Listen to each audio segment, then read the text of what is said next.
Okey, hari ni kita sambung subtopik yang seterusnya iaitu tajuk momentum. Okey, pertama sekali kita kena tahu apakah takrifan momentum. Okey, momentum ditakrifkan sebagai hasil darab jisim dengan hal laju.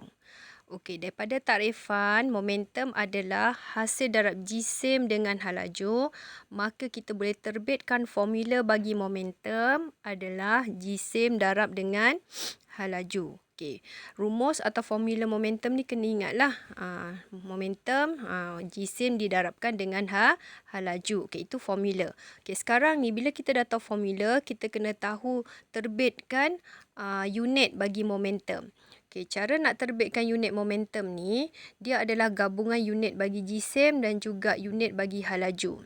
Okey, unit bagi jisim adalah dalam unit kilogram, manakala unit bagi hal laju adalah dalam unit meter per saat. Okey, disebabkan itu kita akan dapat unit bagi momentum adalah kilogram meter per saat. Okey, itu adalah gabungan unit bagi jisim dan juga unit bagi hal laju. Okey, itu unit bagi momentum.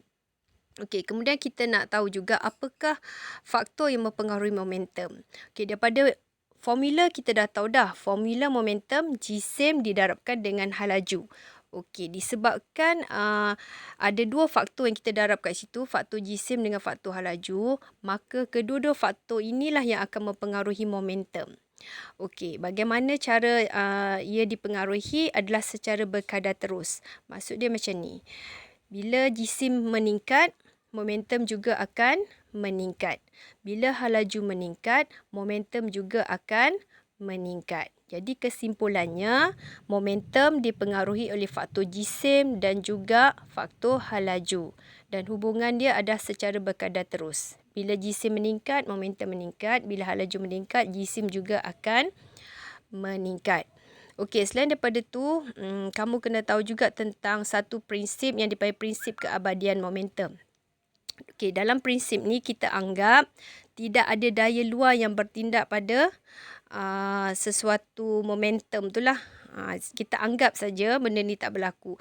Jadi bila kita anggap tak ada daya luar yang bertindak pada momentum pelanggaran, jadi kita boleh anggap momentum sebelum pelanggaran mesti jumlah dia sama dengan momentum selepas pelanggaran. Okey, kenapa kita buat anggapan macam ni? Supaya untuk memudahkan kita membuat pengiraan.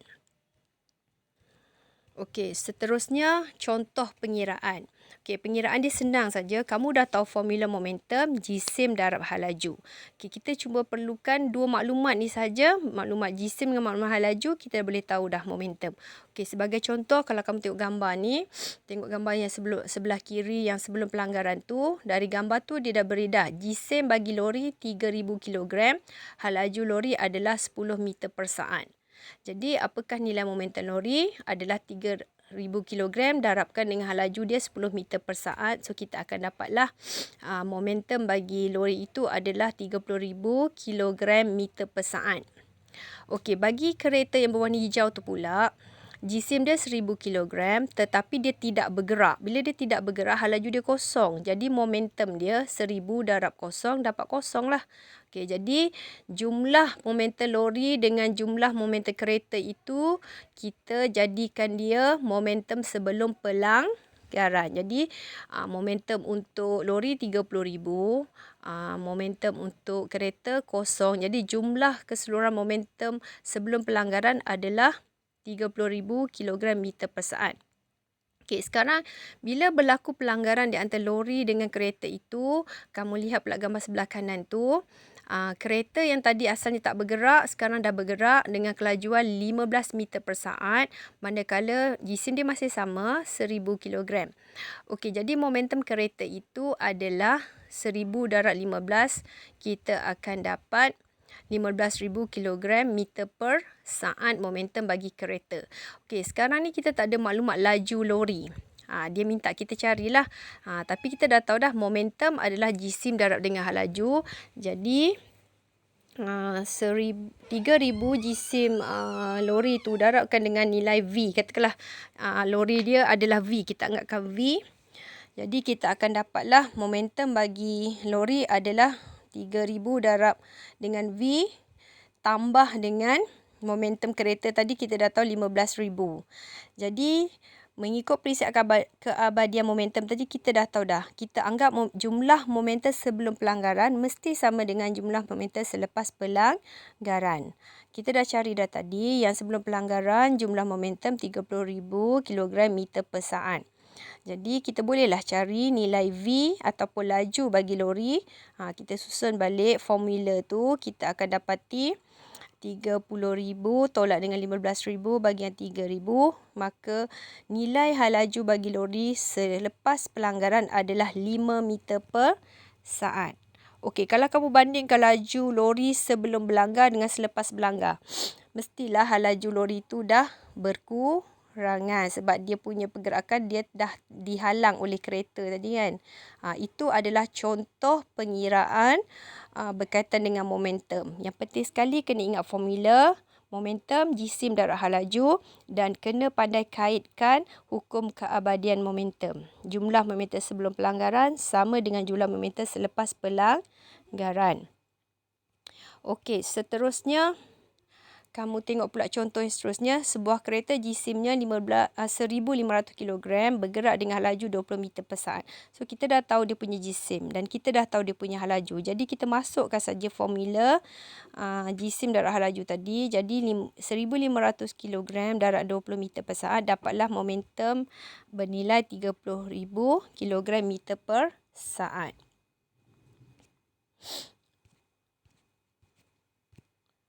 Okey, dalam amal, kalau kita nak mengkaji hubungan momentum dengan jisim, kita akan buat susunan radar seperti dalam gambar rajah ni. Okey, tadi cikgu dah bagi tahu formula momentum jisim darab dengan hal laju. Daripada formula kita tahu ada dua faktor mempengaruhi momentum, jisim dan hal laju. Bila kita nak buat eksperimen, kita kena kaji satu persatu. Sekarang ni adalah nak mengkaji hubungan jisim dengan momentum. Bila kita nak mengkaji hubungan jisim dengan momentum, faktor hal laju perlu dimalarkan. Okey, bila saya kata hal laju perlu dimalarkan, dalam eksperimen ni, kecondongan landasan adalah mewakili hal laju. Jadi, bila kita nak buat eksperimen ini, kita kena pastikan kecondongan landasan perlu dimalarkan, perlu tetap. Tak boleh berubah-ubah. Jangan kali pertama buat eksperimen, kita guna landai.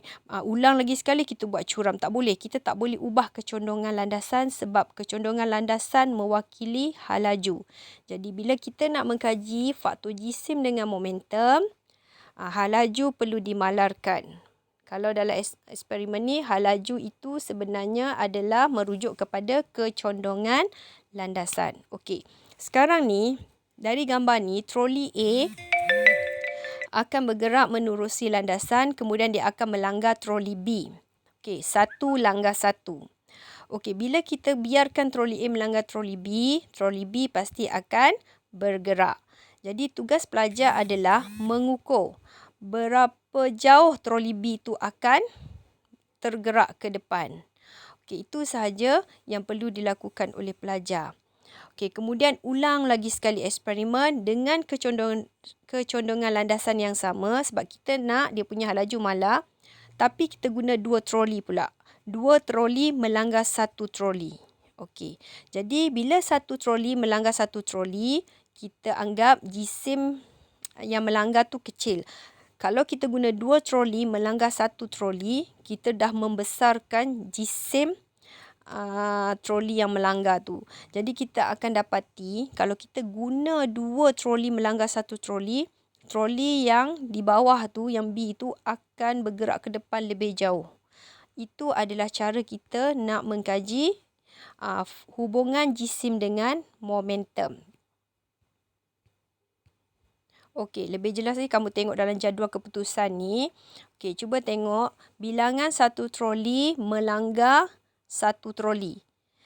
Troli yang di bawah landasan tu akan bergerak sejauh 0.5 meter sahaja.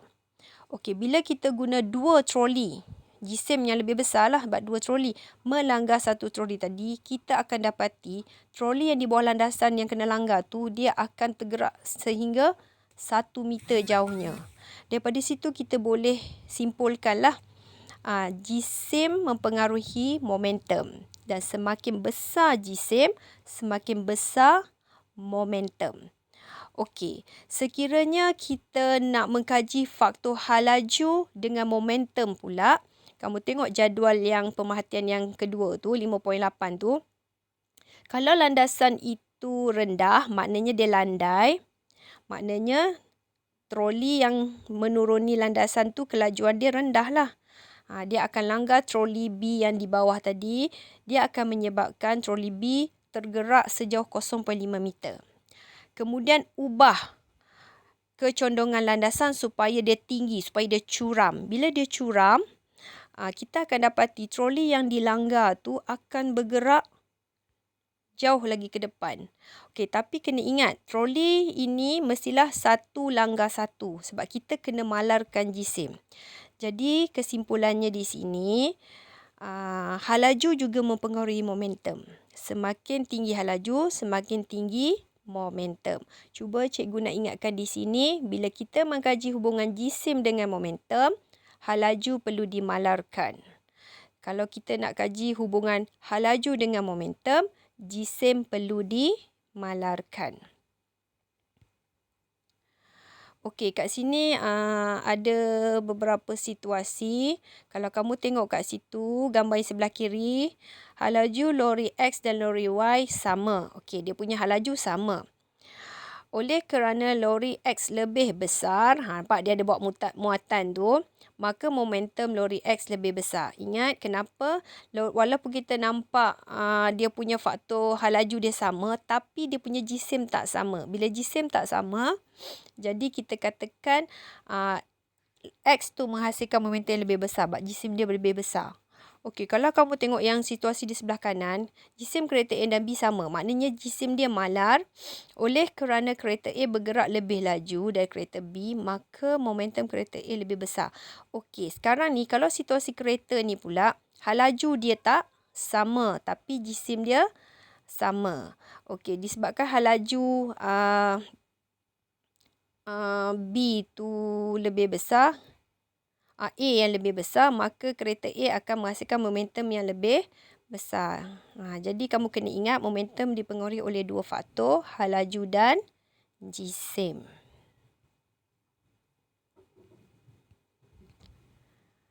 Okey, cikgu stop kat sini dulu.